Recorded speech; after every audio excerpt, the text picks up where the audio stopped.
This is Real News Media TV, coverage you can trust. Please like, share, subscribe, and hit the notification bell. Select all for daily news updates. Hospitals are coping for now with industrial action at NWC, Tufton says.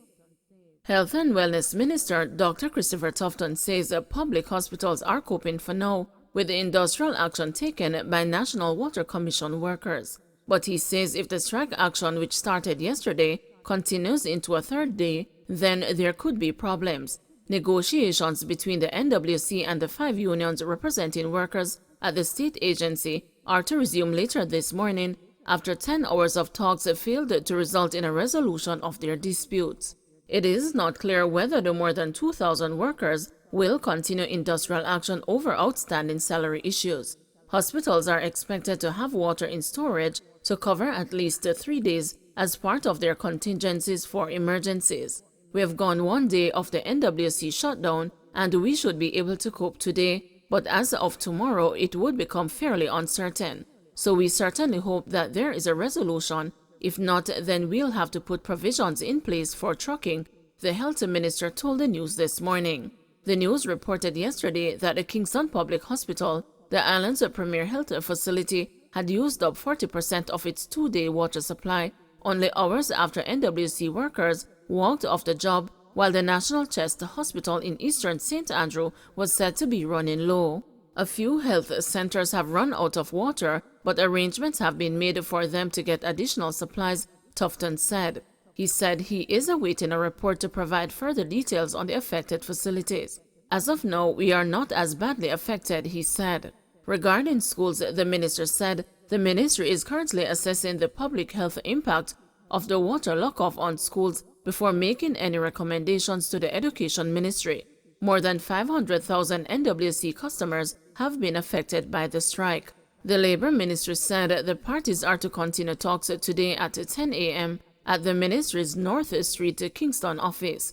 The workers are protesting over an outstanding reclassification exercise that stretches back to 2008, as well as the ongoing public sector compensation review. Labor Minister Carl Samuda told the Parliament yesterday that water had been restored to a great degree, but dozens of persons have complained on social media that up to this morning they were without the commodity.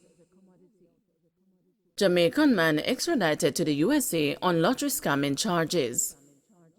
A St. James man who was allegedly involved in a lottery scam which targeted elderly Americans has been extradited to the United States. A statement issued on Tuesday by the U.S. Justice Department said 29-year-old Greg Warren Clark made his initial appearance in Miami federal court. Mr. Clark, who is from Montego Bay, was charged with a 6-count indictment with conspiracy, mail fraud, wire fraud, and international money laundering. The indictment was filed in the U.S. District Court for the Southern District of Florida in April 2019. According to the indictment, the Jamaican and his co-conspirators sought to unlawfully enrich themselves through the fraudulent lottery scheme. Victims throughout the United States allegedly received mail or phone calls in which they were falsely informed that they had won more than $1 million in a lottery and needed to pay fees to claim their winnings. Shop breaker charged after being mobbed by residents.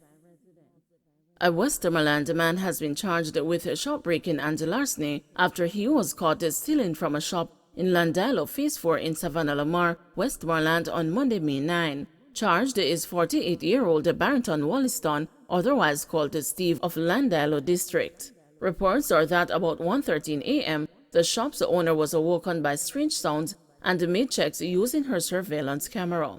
Wollaston was seen inside her shop stealing cigarettes. The woman raised an alarm. Community members responded, and Wollaston was reportedly mobbed and chopped several times. The police were summoned and he was taken to the hospital, where he was admitted under police guard. He was subsequently charged and is awaiting his day in court. Submachine gun and ammo recovered in St. Mary. One Intratec 9mm Luger submachine gun with a magazine containing 3 9mm cartridges were seized by the police during an operation in Haywood Hall District, St. Mary on Monday, May 9. Reports are that the police were conducting operations in the area when the driver of a white Mazda motor car was signaled to stop. The driver disobeyed and a man jumped from the vehicle with a grocery bag in hand. The man managed to elude the police. However, the grocery bag was found in bushes with a firearm and ammunition inside. No arrest was made in connection with the seizure. Investigations continue. Teen shot dead in Westmoreland. A 17-year-old was shot dead in Savannah Lamar, Westmoreland on Monday night. Investigators reported that about 8:45 p.m., Covan Wedderburn was at a shop on Darling Street when two men on a motorcycle approached him. The Pelion shot the teenager, who ran and collapsed. He was pronounced dead at hospital. Taxi operator stabbed to death in St. James. A taxi operator was stabbed to death in St. James on Tuesday. Investigators reported that 54-year-old Stephen Little was operating his taxi about 5 p.m. when he was stopped at the traffic light on Alice Eldermai Drive. A man reportedly walked up and stabbed Mr. Little in the upper body with a knife. No motive has been established for the killing. The St. James police are also searching for suspects who were involved in a shooting in Mount Salem on Wednesday morning. A 41-year-old man was shot and seriously injured in the attack on Peddler's Lane shortly after 3 o'clock. Westmoreland man shot dead in home invasion. A 29-year-old man was killed in Westmoreland on Wednesday morning. Investigators say Jovain Comrie was at home in Grange Hill when he was pounced on by men who shot him several times. No motive has been established for the attack. Guy wants a direct injection of government money into National Health Fund.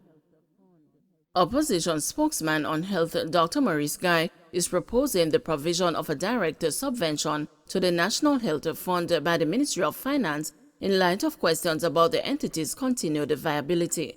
Last week, Health Minister Dr. Christopher Tufton revealed a 139% escalation in cost at the NHF, saying it will need about $40 billion over the next 3 years or risk being unable to address the needs of ill Jamaicans. He said it was time for a review of public health care funding. Dr. Guy, speaking Tuesday in Parliament's sectorial debate, said the NHF must be maintained, but its source of funding needs to be more reliable. It's a national institution which has done a lot of work and will continue to do a lot of work. And with the proposed tobacco legislation having some changes that may impact the taxation from this source, there has to be a serious look as to how the viability is protected and maintained. Our view, Madam Speaker, is that the Ministry of Finance should ensure a direct budgetary allocation each year for the National Health Fund to ensure that increased demands on the National Health Fund are matched by increased subvention from central government coffers, and that it is not left up to the Ministry of Health to determine how much the National Health Fund gets. Although this Green Paper was tabled in 2019, we have not heard anything further 3 years down the road. It seems it has become the norm nowadays to blame everything on COVID-19. Indeed, we recognize the tremendous effort of the Minister and the Ministry of Health to adjust our systems and protocols to confront the COVID-19 pandemic. However, we cannot have essential documents and important policies left behind and blame it on COVID-19. It must be appreciated that with the development of a national health insurance scheme, the financial stresses on the National Health Fund could be reduced. JDF mobilized to help with water restoration. The Jamaica Defense Force has been mobilized to support the National Water Commission to restore critical supplies to facilities such as hospitals, schools, and other essential services. The Army says its Up Park Camp well was rendered inoperable, arising from the industrial action taken by NWC workers. The Army says water has now been restored to the camp and the surrounding communities. In an interview with the news this morning, Information Minister Robert Morgan said that the directive was issued by the government to have two state-led institutions collaborate. More than 500,000 customers have been impacted as more than 2,000 NWC workers, including managers, yesterday walked off the job. Morgan said 1,000 NWC facilities have been affected as a result of the industrial action, including major infrastructures serving the country's key urban centers. The workers have taken industrial action over an outstanding reclassification exercise as well as the ongoing public sector compensation review by the government. The reclassification exercise has been unsettled since 2008. Morgan said that unions representing the workers and the government are still at the negotiation table.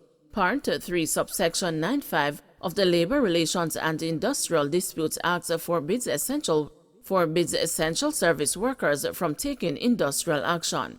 It says any industrial action taken in contemplation or furtherance of an industrial dispute by an essential service worker is unlawful unless the dispute was reported to the minister and he or she failed to refer the dispute to a tribunal for settlement or give directions in writing to the parties to settle the dispute if he or she was not satisfied that all attempts were previously made.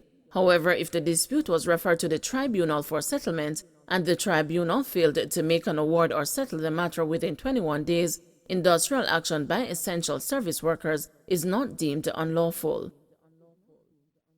Don't forget to like, share, subscribe, and hit the notification bell. Select all for daily news updates.